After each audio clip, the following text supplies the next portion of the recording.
Hello, everyone. Good afternoon or good morning, and welcome. My name is Aaron Thomas, and I'm the Director of Marketing at Jonas Construction Software. I'm happy to be hosting today's roundtable focused on talking about the tariffs and how it's affecting all corners of the construction industry in Canada and the US. Tariffs are far-reaching, and they have reaching on impacts when it comes to materials, supply chains, and project costs. We have brought together a dynamic panel of industry leaders representing a diverse wealth of experience for manufacturing, finance, association leadership, and technology.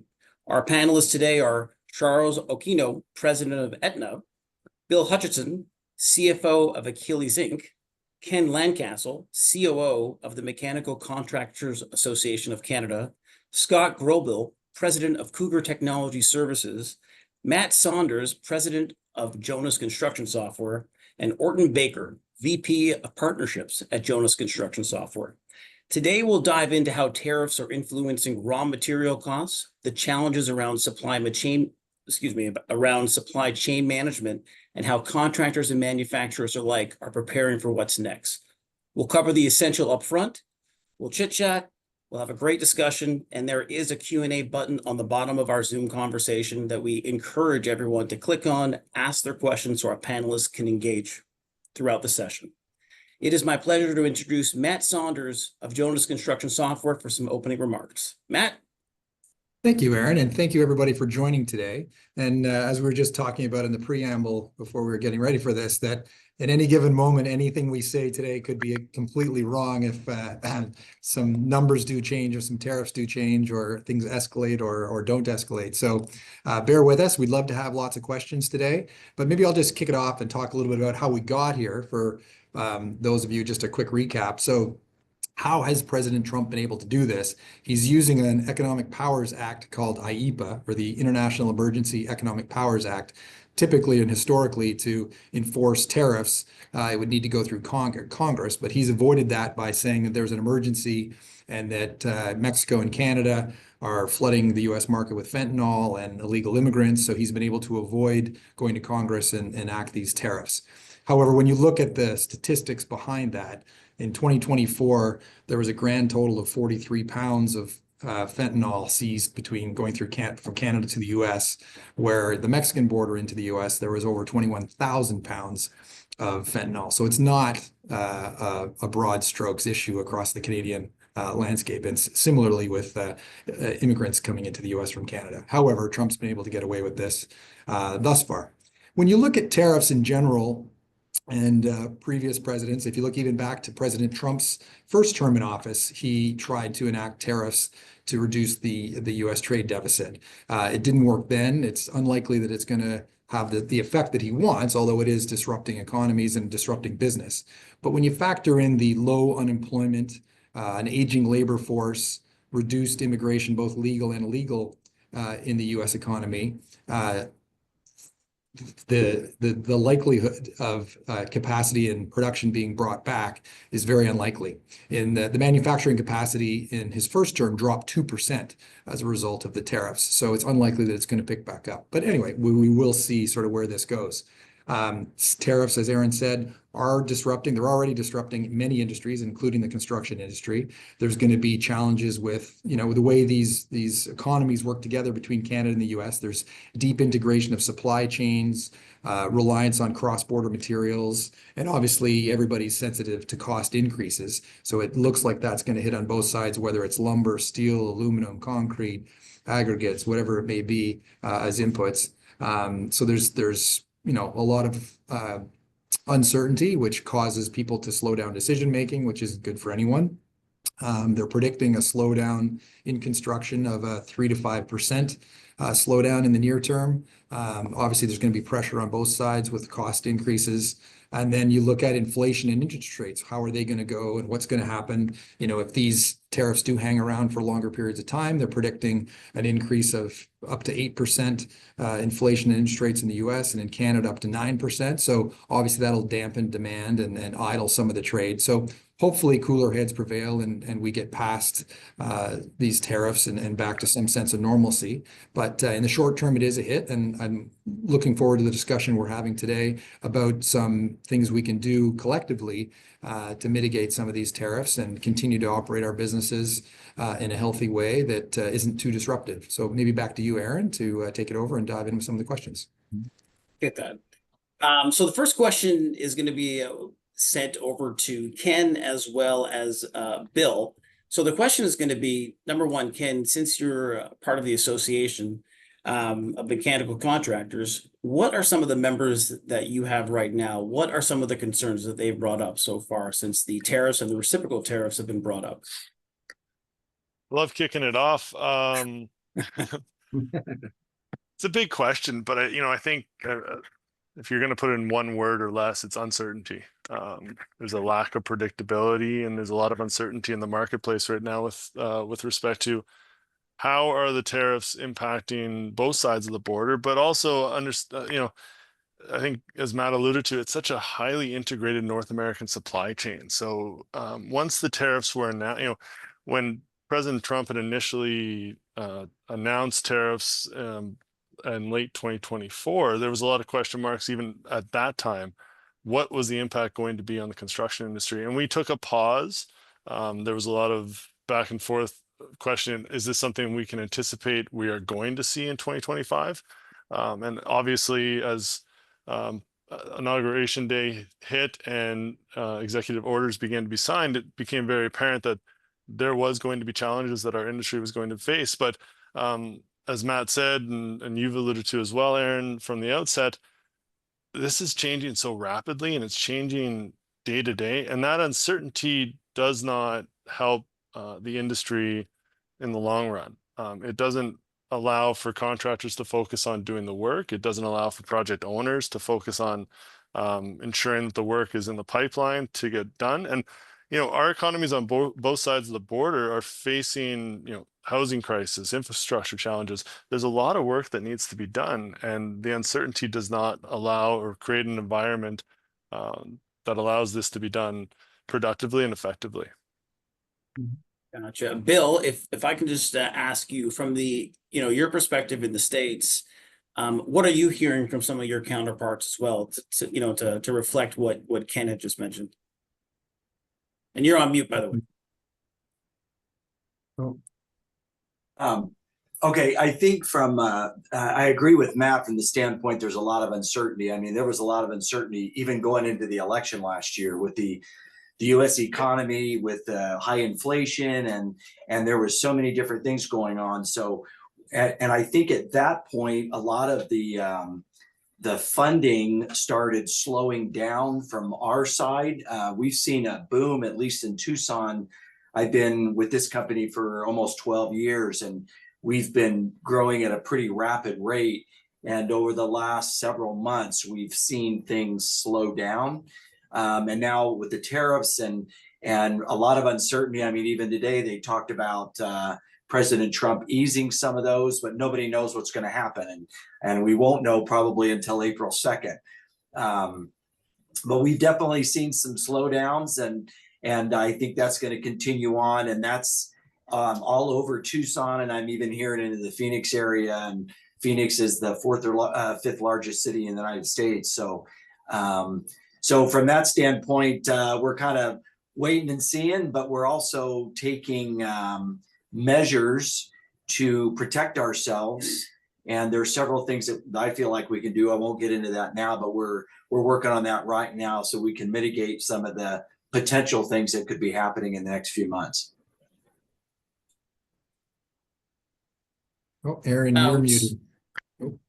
Oh, I'm muted? You were good. No, you're good now.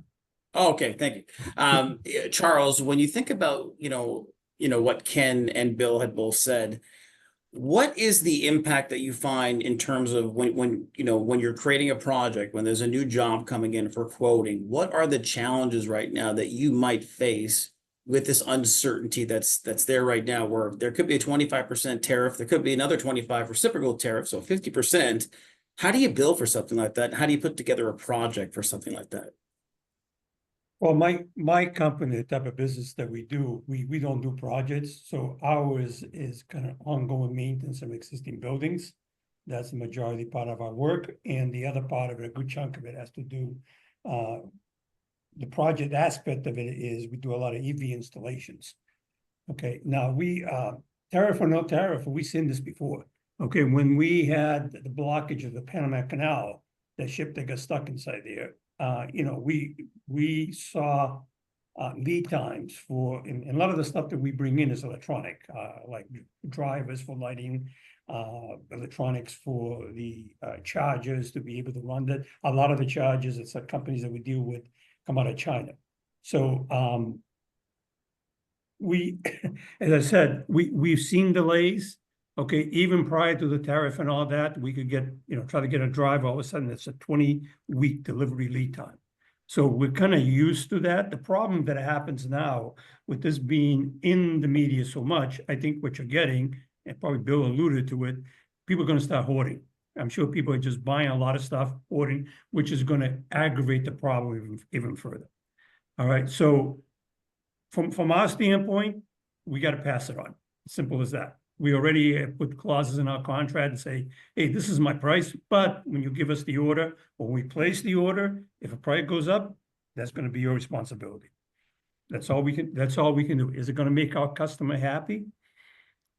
Is it going to, and I really wonder, and this is a question for Bill, is it, if there's a project that's already down the pike and is being, it's already engineered, the drawings are already done, if somebody's actually going to stop that project because of the tariff?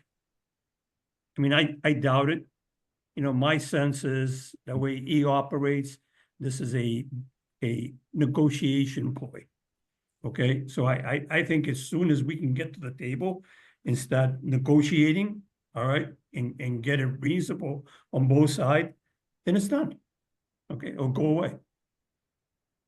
Maybe I'm an optimist, but that's my feeling. It's good to be an optimist right now. Bill, to What Charles, else can I do?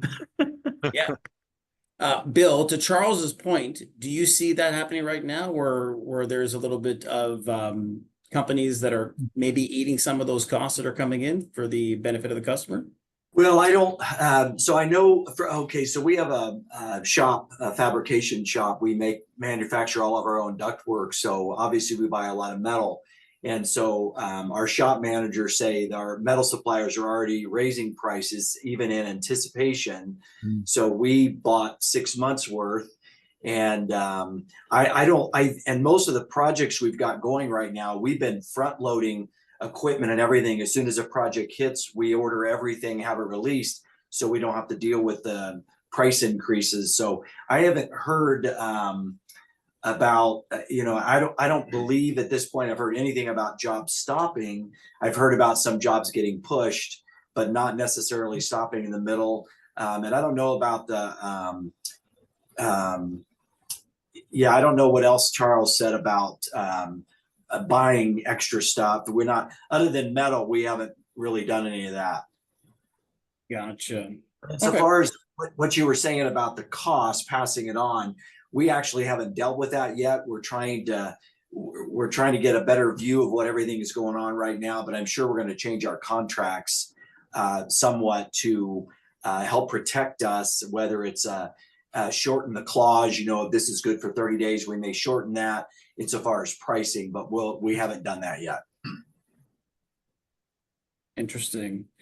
Scott, I wanted to ask you a quick question that we had come in earlier on for you.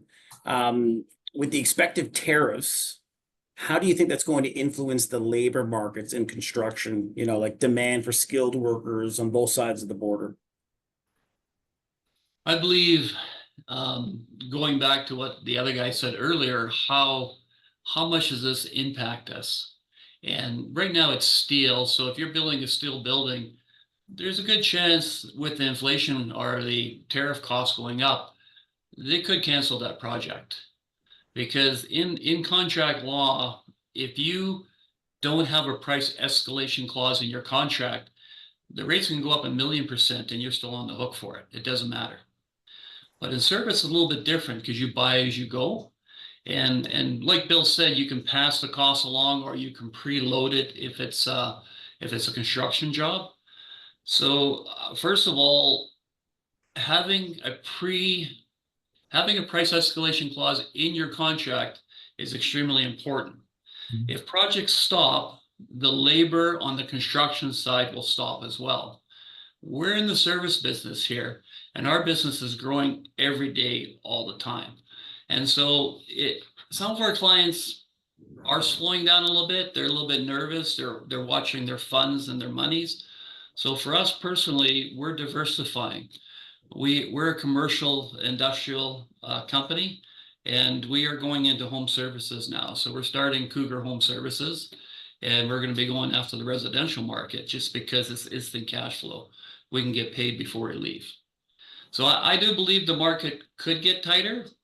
The labor will become looser, but however, the labor market right now is tighter.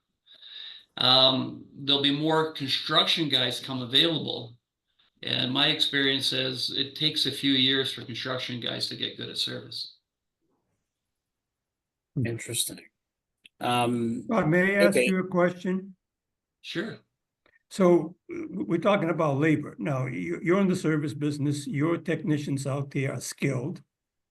Okay, in the Northeast, our technicians have to be licensed. So we do not get into under the table labor to begin with. Okay, second of all is that there's, that labor that's coming across the border, from Mexico and things like that, that doesn't help us. Well, it doesn't help us as a legitimate business, but there are other businesses out there that make a killing because of that. Okay, but they're short-lived, and there is a risk that the customer takes because they get in trouble, they just disappear. All right, but I see maybe labor in construction where you got manual labor, laborers, they have to clean the place. So, those could be those types, if they get all deported and, they're afraid to come in and all that, I can see a shortage perhaps in that are. All right. And you hear all the time, a lot of the US born individuals don't want to do that kind of work. Okay, we've kind of been spoiled with that. All right, because you can go to Home Depot and you pick up half a dozen guys, any morning, and have second half different guys the next day because they don't show up the second day. But you can go through all that rigmarole. But I think from a standpoint of skilled labor in construction, where it's carpentry, electrical, plumbing, all those HVAC, they have to be licensed. They have to go through schooling. They have to understand what the heck they're doing. So we're not bringing anybody inside there that's not experienced and say, hey, put their unit on the roof. They don't know what the hell to do. So Charles, in Alberta here in Canada, in our neck of the woods, everybody is licensed. We don't have the problem of unskilled labor participating into different roles. The problem we have is that a person who's done 20 years of construction, now you're going to have them go and do service work, and it's completely different. It's productivity on construction, it's problem solving in service work. So that was my only point, is that you may have labor come available.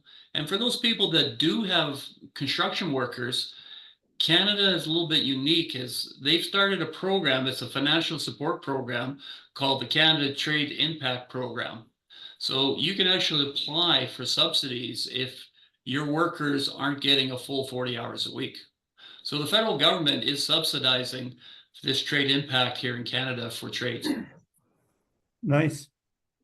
Yeah, Scott, just to build on that too, and I think one of the reasons the Canadian government is looking to those financial supports is because, and we've seen this before, when you do see a slowdown in the industry, is the companies may not be investing as much into their skilled labor or into recruitment, and what ends up happening is in 2 or 3 years down the road, as the economy starts to ramp up again and we start to see that construction activity ramp up again, all of a sudden the industry is looking for that skilled labor once more. And I think, we're hopeful that it doesn't get to that point, but I think that's one of the challenges that we're going to experience with this, because we've seen it before. It's When there is a slowdown in the market, when there is a slowdown in construction activity, you see that recruitment and that retention start to claw back a little bit.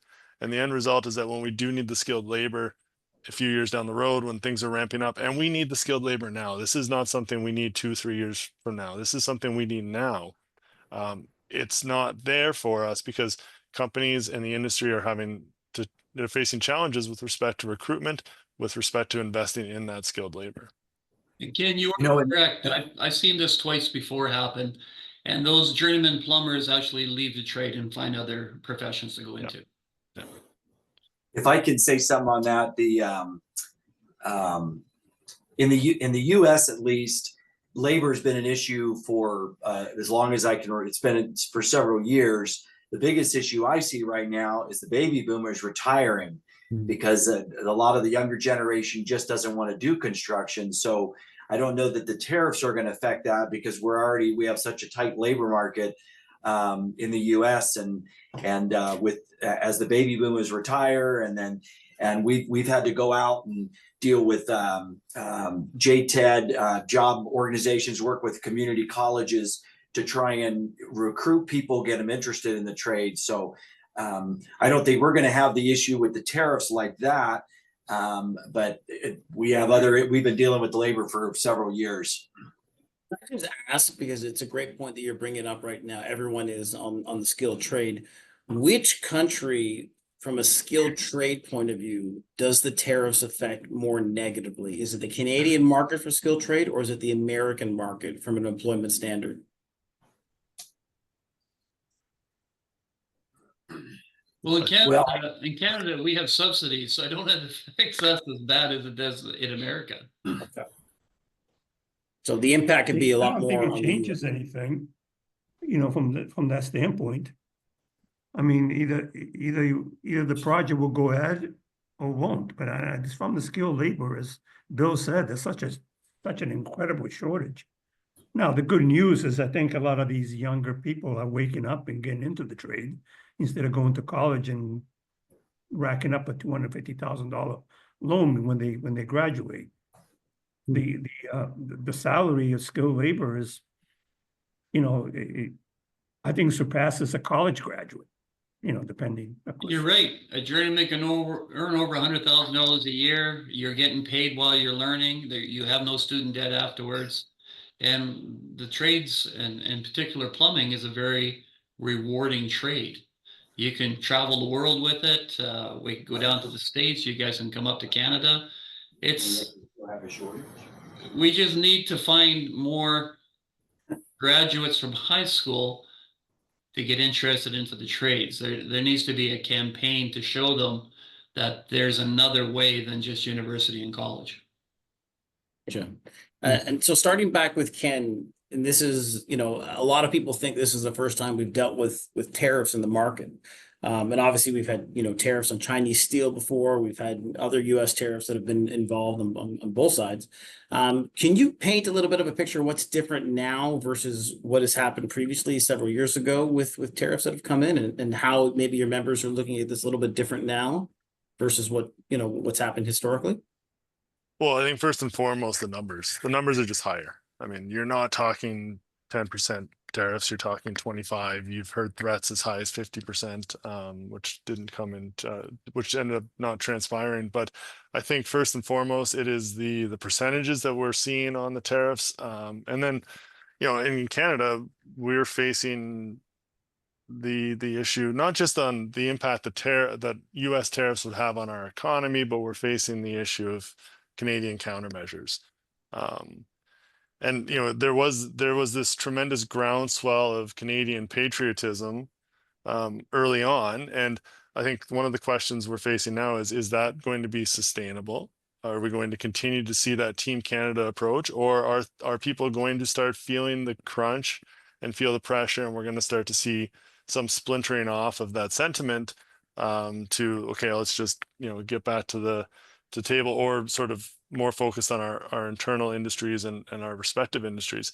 From a mechanical contracting industry perspective, I think one of the challenges that we face north of the borders, we're disproportionately affected by those Canadian countermeasures. The US import share supplying the mechanical contracting sector is going to be greater than other sectors in the Canadian construction industry. You're not seeing masonry products moving north of, south north of the border, but you are seeing a lot of finished products that are coming from the States. We do carry, a pretty significant percentage of the US import share on those construction supplies and materials. And I think that's what's impacting our industry more than previous iterations of the trade war. As you know, we've been dealing with the softwood lumber issue for decades. Steel and aluminum has been on the table for decades as well. Continues to be a challenge in terms of some of the supplies and materials that can be made north of the border versus south of the border. But I think now it's the impact that the tariffs are having, both the tariffs on US or on Canadian goods going to the States, as well as those Canadian countermeasures. Orton or Matt, based on the being an ERP system that we have many people in the construction industry and customers, what are you seeing right now in terms of companies, US, Canadian?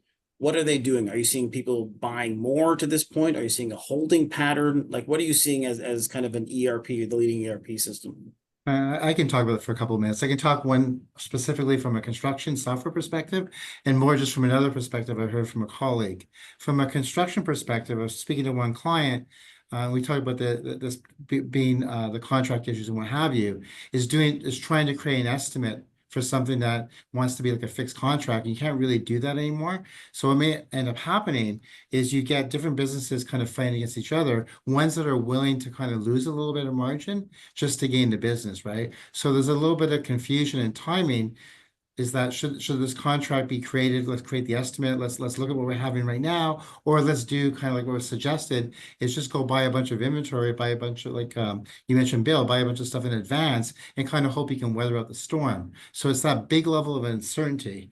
And a little anecdotal story from a colleague of mine is they own a transportation business that's like a brokerage. They deal with US, Canada, and Mexico.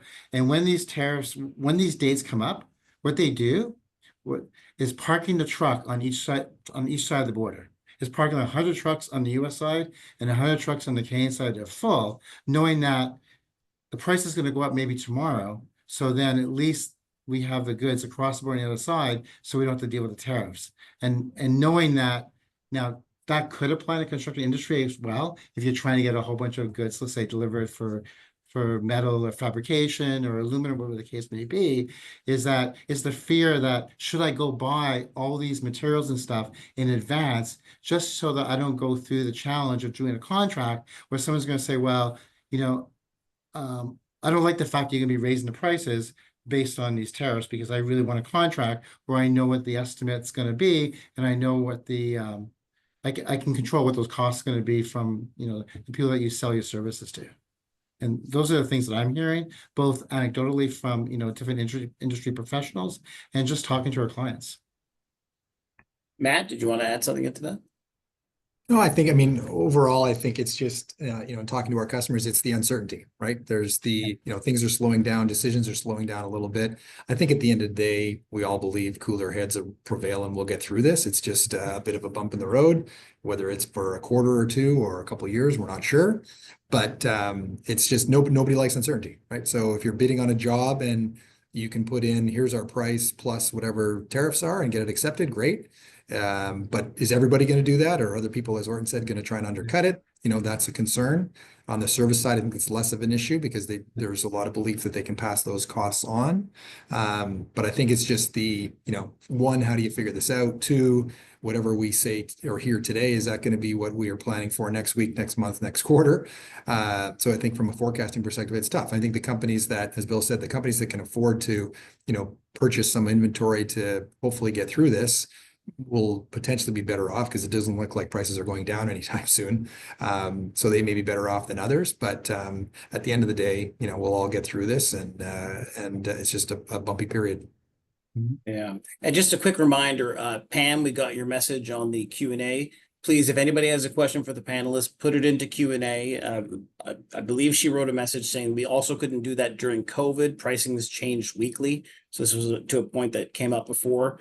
And this must feel like deja vu a little bit in terms of, COVID, but this is kind of, a self-sustaining type of issue that we're having right now. So a question to the panelists right now. I know this may sound silly, but are there any long-term benefits to tariffs, right? Like, I know President Trump says that, more manufacturing, domestic manufacturing in the United States is one of the reasons he's pursuing this. Is that something that you see that on a positive side, there could be some benefits to tariffs? No. Simple answer. No, because inflation is going up, the stock market is uneasy, our retirement funds are dropping as we speak. I don't see an upside. I Yeah. have to agree with that if they stay in place. But I truly believe this is a negotiation tactic. Okay, and they cannot be sustainable the way they're set up. Okay, so it's got to be a negotiation. The sooner the two countries, actually Canada's better off. Okay, because you guys got a good standard of living. All right. And in comparison to Mexico, all right, you guys can take a manufacturing and move it to the United States and probably produce the product maybe even cheaper than you do it in Canada. Mexico cannot do that. So we've seen it before. It petered out. It's a negotiation tactic, and the sooner they get on the table and work up some agreement, the better off they're going to be. One of the biggest negative that I see this time is the media. That's totally changed. I mean, it's always in your face. You got TikTok, you got Instagram, you got Facebook, you got boom, boom, boom. The print media or the normal media we've been used to, that seems to be going away completely. And all we're left doing to little sound bites. Boom, this is happening. Boom. Which helps with the uncertainty. It creates an incredible amount of uncertainty because you listen to different things, every hour it's going to change. If you're stuck into that.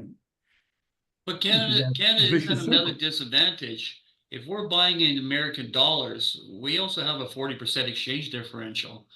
So when we pay an extra 25% in American dollars, that's 35% in Canadian dollars. So we're actually paying even more because of the exchange rates when we're buying directly from American supplier. But Scott, that was not always a differential. There were times when the Canadian dollar was higher than the US dollar. So what's going on? Well, that was only for about a week and a half in 2007. And that was the first time in 50 years that happened. So that was a miracle that happened during that time, but it's few and far between. Well, speaking on the U.S. From the U.S. perspective, and I can't come out and say if there's going to be positive. I mean, obviously, if there's more manufacturing jobs that come to the U.S., but Matt's mentioned uncertainty a lot. We've had uncertainty you go all the way back to pre-COVID, and we've just had a lot of uncertainty. And then with our last administration, we had a lot of uncertainty and a lot of confusion. I feel like the U.S. I don't know. I agree with Charles from the standpoint of the negotiation side, but whether how this is gonna be positive or negative looking down the road, we can't know. I looked back at how things went with the 2018 tariffs, and they did get some manufacturing jobs, and prices, of course, went up, and then the prices. But then not all the manufacturing jobs stayed, so we just don't know. But I think it's partially a positioning standpoint too.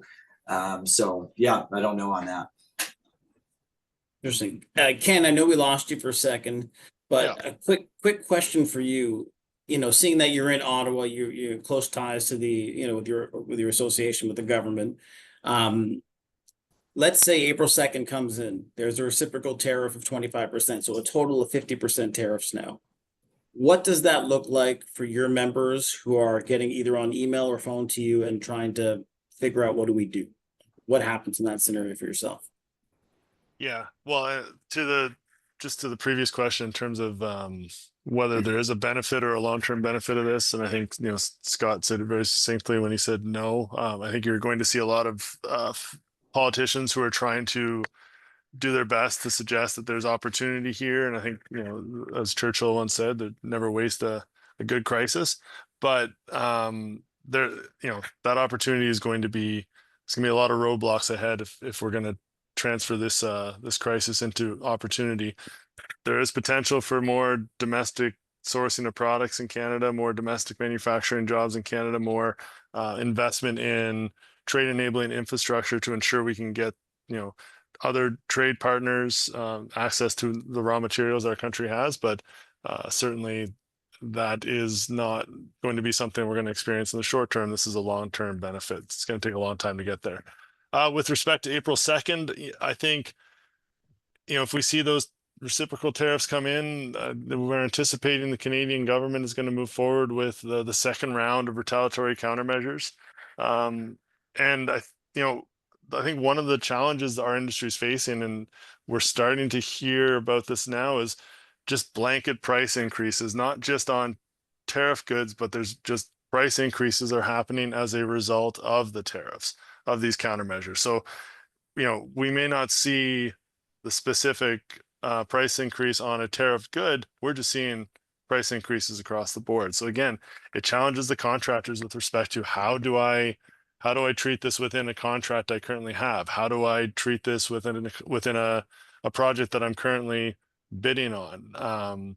Is it a provision in the contract that I actually want to exercise? Because there are duty provisions in standard form contracts and change of law provisions that do exist, but you have to exercise that provision. You have to issue that notice in writing to the owner or to the general contractor that you are going to move forward in the exercise of that provision. How does that impact you in terms of your projects down the road in the long term as well? So and we know that second round of retaliatory countermeasures from the Canadian government's perspective is going to contain more materials related to the construction industry. So again, just price increases, and how does that impact our jobs going to move forward?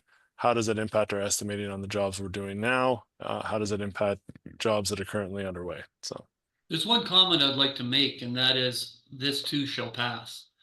And I was looking at a list that was created here by a financial firm here in Canada over the last 10 years.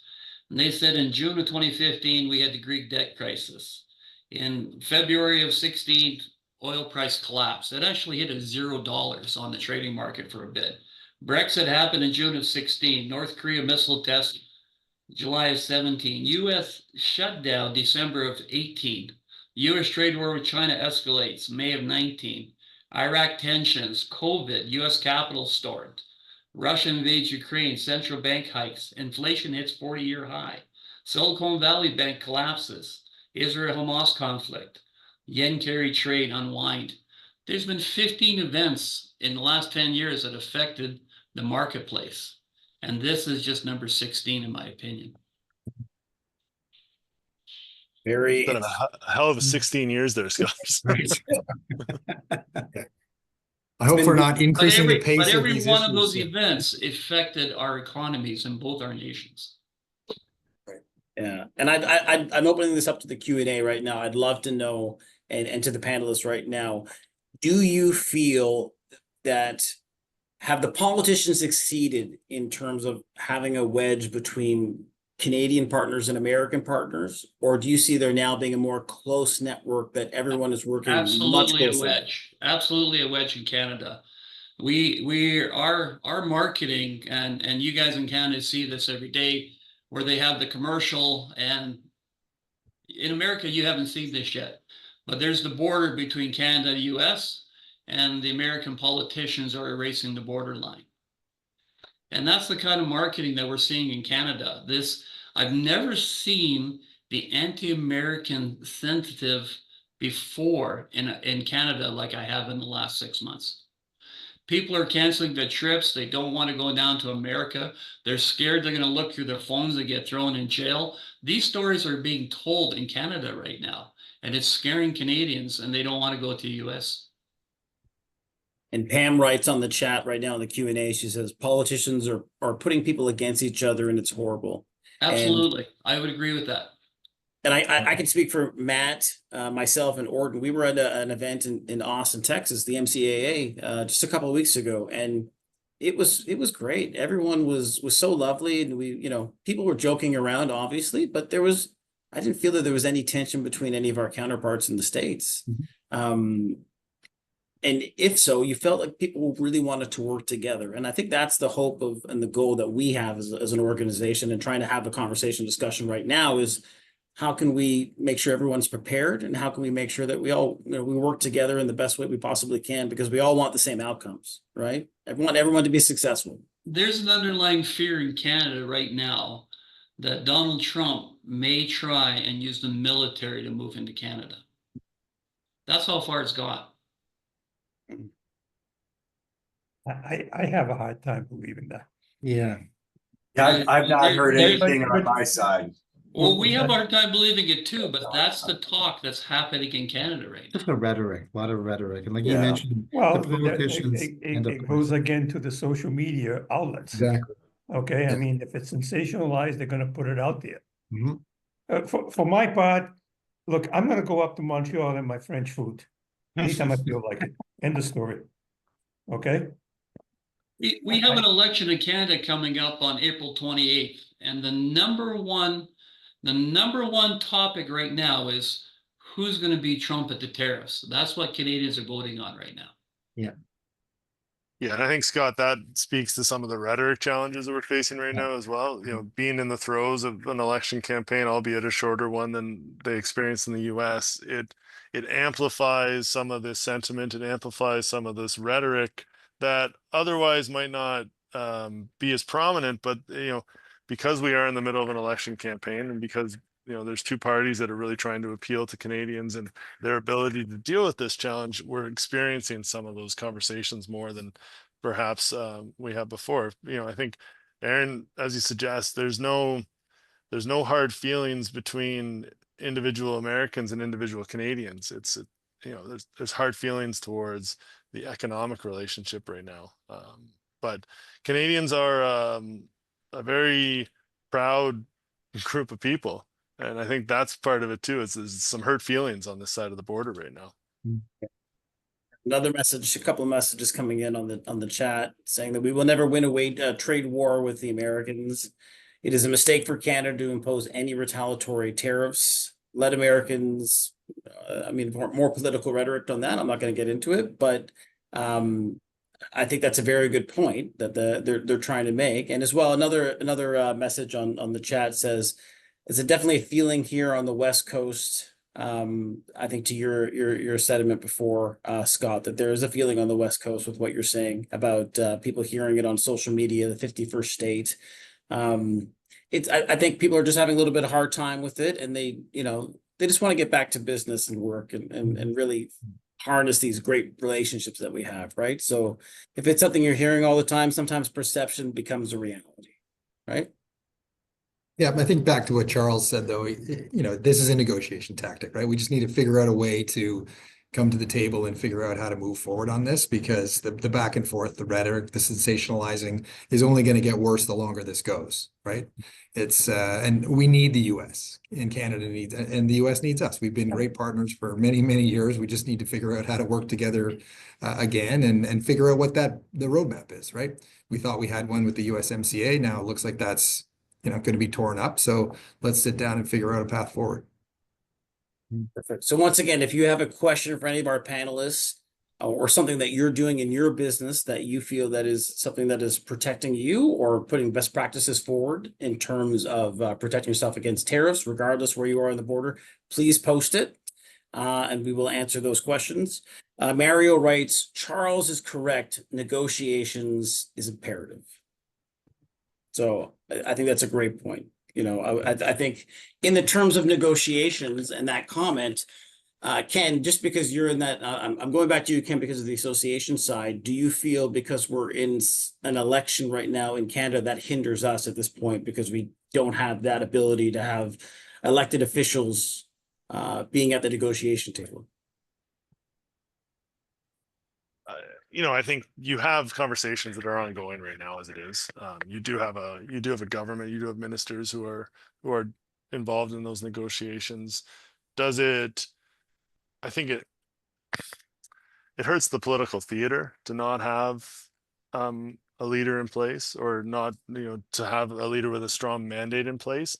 But I think those negotiations are ongoing. I don't think either country particularly wants a prolonged trade war. I think there's general recognition on both sides of the border, from the business community and from chambers of commerce, that a prolonged trade war is detrimental to both economies.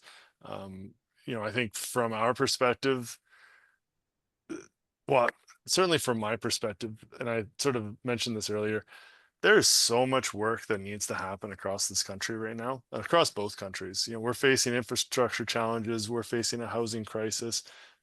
These industries, this mechanical contracting sector, the construction industries in both countries right now, should be driving the future growth of our economies. And any impediments to that work is only sacrificing our economy in the long run. There's opportunity to be building for the next century of North America, but we're not doing that building as effectively as we can because of the uncertainty that this is providing for us. So, getting back to the negotiating table, if it is ripping up CUSMA and putting something else in place, then we need to get back to the negotiating table and remove these impediments to productive construction activity across the country. And Ken, to your point, like here, I'm based in Calgary, Alberta, and every report I've read has shown that Calgary right now is 1.65 million people. 15 years from now, we will be 2.4 million people. So we need to build infrastructure for 750,000 people over the next 15 years. That's a fact, guys. That's going to happen. Yeah. So we're still ramping up. We're still building. We're still growing. And it's going to get busier and busier, and the labor shortages are going to get worse and worse. That's just the way it is right now. And the trade, tariffs, and all aside, the business is still going to come here. We're still going to grow. We're a hotspot right now in Canada because people are leaving Toronto and Vancouver, coming to Calgary because we have a very high standard of living. We're one of the best places in the world to live, and we're more affordable than those other two major centers. I think, there is a lot of uncertainty, and we're not gonna, we can talk a lot about what's going to happen. From a small business standpoint, it's critical, just like during COVID, it's critical for businesses to look at their organization, do whatever they can to tighten things up and make sure their company's running as efficiently as possible. Now, whether with regards to the tariffs, like I said, we bought, our shop manager got us like 6 months of steel because he saw the prices going up. They did some preemptive price hikes, and he actually got them down a little bit. So whether it's doing that or looking inside its organization and tightening things up, because no matter what happens, we have very little influence over exactly what the governments do, whether it's Canada or US. So we have to focus on our businesses and make sure we're running them as efficiently as we possibly can to get through whatever happens. Mm-hmm. And Bill, I agree with you on that. And I believe investing in process optimization is critical. Our company just invested into XOI, which improves training and technology and improves workflows and increases clear client reporting. So we're investing, like I said, in workflow optimization because it is critical we become more efficient, and more efficient we become, our costs are driven down, and we can stay in business and we can be more competitive. Yeah, it's really interesting because, even on the chat, we're getting messages, and I want to read this because I think it shows a snapshot of the time we're in right now, where it says, this is from Victor. It says Canada will never have a trade balance with the US when they have 10 times the population. If you back out of cheap Canadian energy, the Americans have a surplus with Canada. That's lot. Yeah, it's really interesting how this has become such a wedge issue, and I think that's the unfortunate part, where we really need to be working and the together. key part of that statement said if they ever got out of the cheap Canadian energy, well, that's never going to happen. Yeah. We rely on selling that to them, and Is it at a reduced rate? Sure, but geographically, they're the easiest one to transport to us, the lowest cost. So for us, it's a win. Like in Alberta, we rise and float on the price of oil. That's just our economy. It's always been that way. Yeah.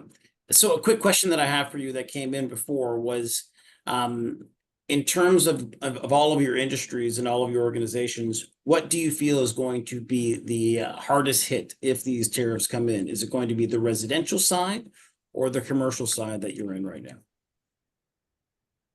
I say the commercial side. Charles? Again, it's very difficult for me to answer because I don't do a lot of construction. I think we're gonna see a lot on the commercial side. We don't do much residential, all we do almost none. So I think it's probably gonna be a little bit harder on the commercial side. Can I ask the question a different way? Yeah. Sorry, in terms of, let's say, projects as opposed to contracts, right?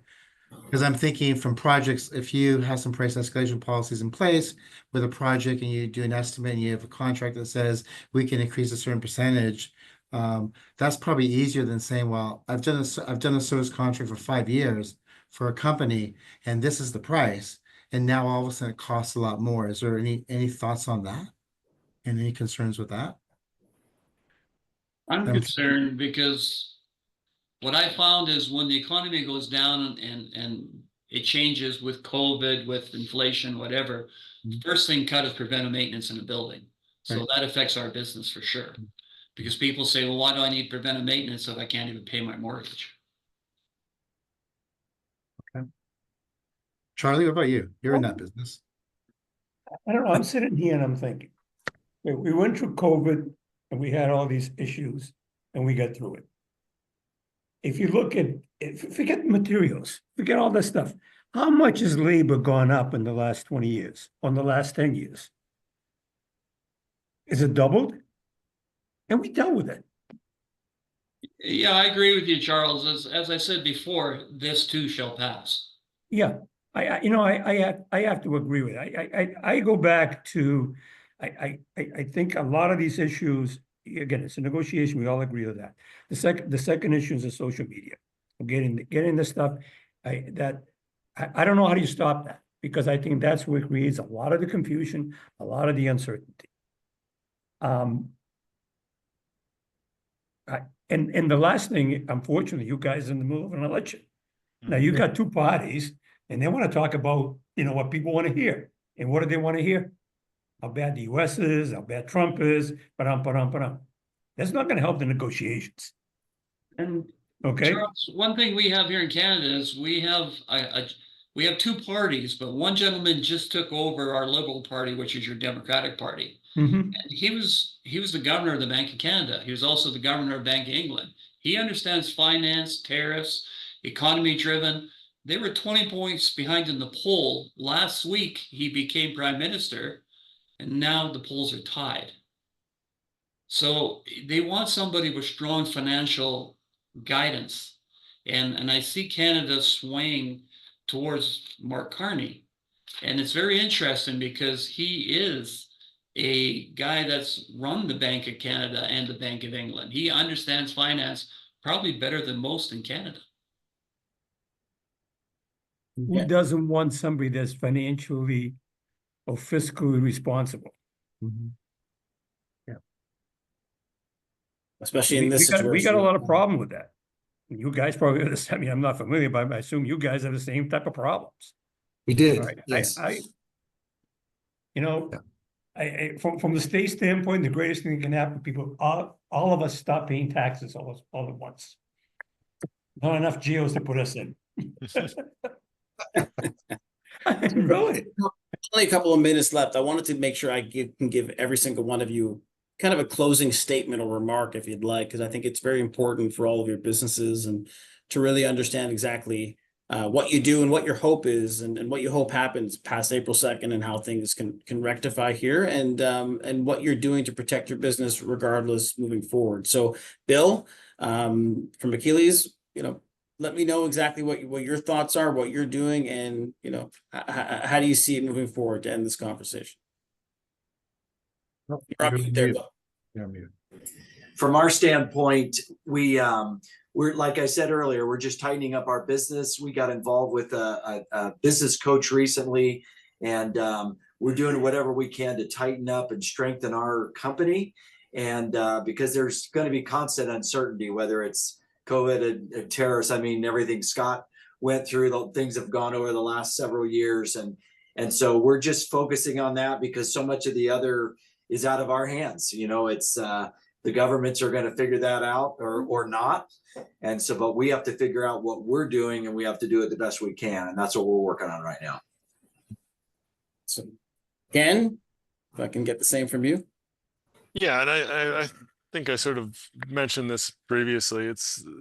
There's this tremendous amount of potential for growth in the mechanical contracting sector in the Canadian construction industry, in the construction industry on both sides of the border. And again, you know, removing impediments to productivity, to doing the work is going to be so critical, because I think we're at this precipice right now where we have this failing infrastructure that needs to be repaired and needs to be replaced. And then we have this growing population that's going to require more core infrastructure that needs to be built.